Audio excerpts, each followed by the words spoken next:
नमस्कार, आपका स्वागत है। आप देख रहे हैं लाइव मीडिया न्यूज। अभी आप देख सकते हैं हम हैं गर्दनीबाग धरना स्थल पर और एक परिवर्तन का सपना कर्ण भी देखे, जिन्होंने जातिवाद पे लड़ा, बहुत सारा किए हमारे अंग क्षेत्र में, और आज भी अंगराज कहते हैं।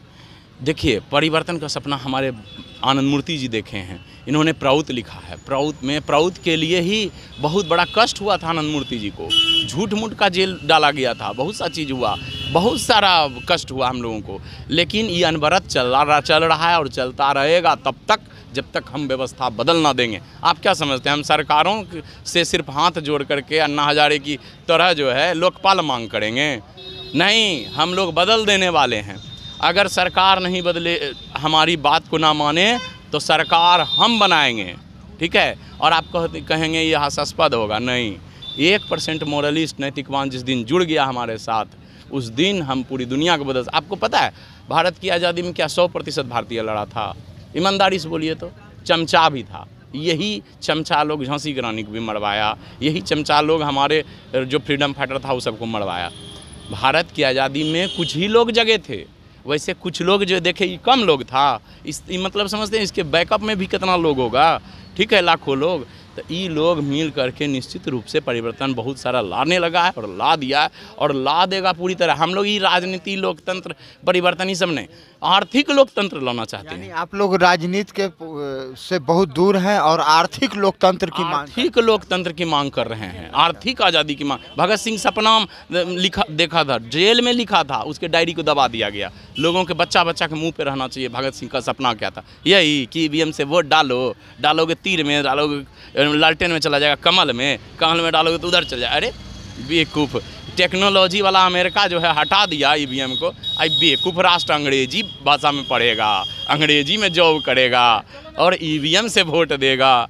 इन बेवकूफ़ों को कौन समझाए? ये जब तक नहीं समझाए। गुरुकुल व्यवस्था ख़त्म करके, राजीव दीक्षित का सुने क्या बोला, समझाया। गुरुकुल व्यवस्था ख़त्म करके अभी जो है कॉन्वेंट व्यवस्था लाया। कॉन्वेंट व्यवस्था क्या होता है?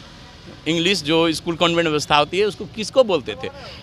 जो माँ बाप जन्म देकर बच्चों को टोकरी में बाहर छोड़ देते थे, उन बच्चों को सरकार ले जाते थे इंग्लैंड में और उसको कॉन्वेंट स्कूल में पढ़ाया जाता था। आज वो कॉन्वेंट व्यवस्था हो गया।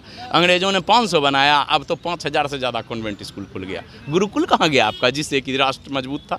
सरकारी व्यवस्था भी तो आज चौपट है। सरकार जो है जो स्कूल खोली है उसमें शिक्षा नहीं मिल पा। देखिए, सरकारी व्यवस्था हुआ, धर्म की बात हुई, बागेश्वर बाबा की बात हुई, रामदेव बाबा डेरा की बात हुई, ये सब जो है ना, ये सब डाल और पात है। असली जड़ क्या है? ये सब के पीछे जातिवाद, ये सब के पीछे पूंजीवाद। लोकतंत्र अभी जो जिस तरह का लोकतंत्र, इसके पीछे पूंजीवाद को आप ही बताइए, ख़त्म कर देंगे और नई व्यवस्था कायम करेंगे तो क्या ये पाप खत्म होगा कि नहीं धरती से? ये बताइए आपसे। देखिए, मैं ये बता दूं आपको कि बागेश्वर बाबा जो आ रहे हैं, बागेश्वर बाबा को आने के पीछे वजह क्या है कि वो चाह रहे हैं कि हिंदू राष्ट्र बने भारत।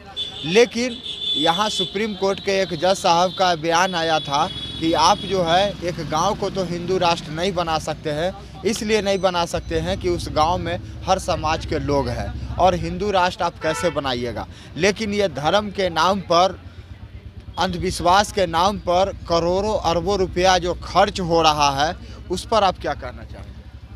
हम ना एगो कौआ बाबा का नाम सुने हैं? कौआ बाबा? हाँ, कौआ बुला लेता था, पीठ पे बैठा था, कुछ दिन खिलाया, कौआ बैठने लगा तो कौआ बाबा हो गया, ठीक है? तो ये बागेश्वर बाबा या डेढ़ बाबा या कोई बाबा हो या आसाराम बापू हो, कोई भी हो, सब में अच्छाई है और बुराई है। राष्ट्र को उसके पीछे नहीं जाना चाहिए।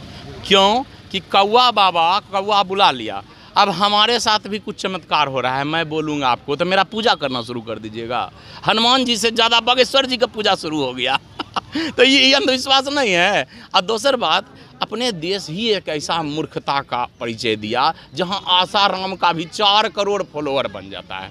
4 करोड़ फॉलोअर। अब यो गला में लटका के फिरता है वो। आसाराम तो जेल में है, तो उसका फॉलोअर है ना बाहर में। अच्छा, तो वो अभी जो है अंधविश्वास में पड़ा।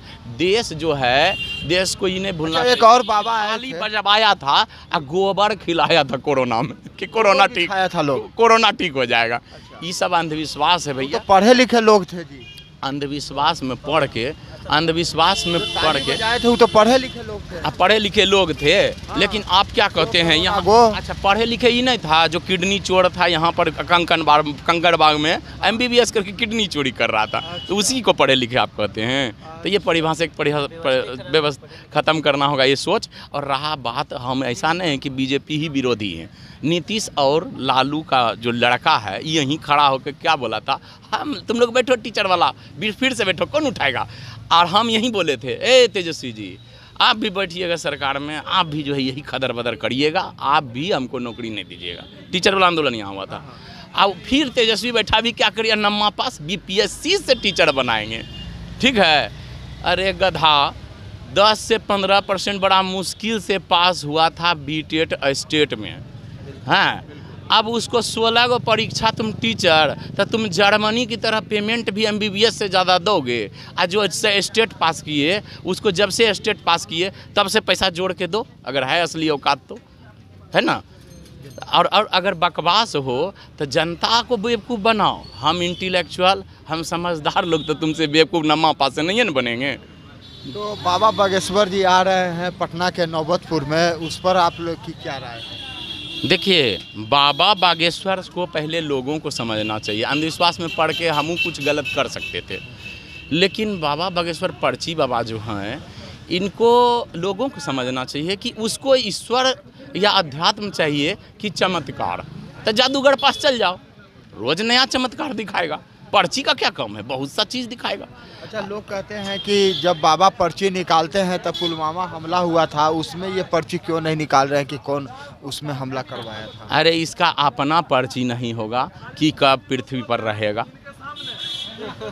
कब पृथ्वी पर नहीं रहेगा, कब क्या होगा कब नहीं होगा। अरे ये एगो साइकोलॉजी। हम आपको बता दें, आपका नाम क्या हुआ? मेरा नाम सुनील हुआ। सुनील, मैं बताता हूँ, आप जीवन में बहुत संघर्ष किए होंगे। मैं 2-3 बात बताता हूँ, आप जीवन में बहुत संघर्ष किए होंगे, वो सही या गलत होगा। दूसरा कि आपका कुछ दोस्त बना होगा जो जितना क्लोज रहा है सबसे ज़्यादा, वो बाद में आपसे फड़क गया। हाँ, ये बात सच है ना? दुश्मन हो गया। सच है ना? हाँ। तीसरा, आपको एगो एक्सीडेंट हुआ होगा, कहीं दाग होगा बड़ा सा, ठीक है। 3 बात।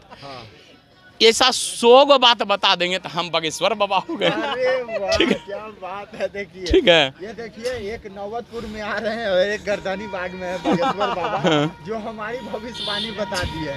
मेरे लिए तो ये बागेश्वर बाबा हो गए। अच्छा बाबा, और क्या क्या भविष्यवाणी जानते हैं? मैं ये बताऊं, मैं पहले बाबा ताबा नहीं हूँ, मैं समाज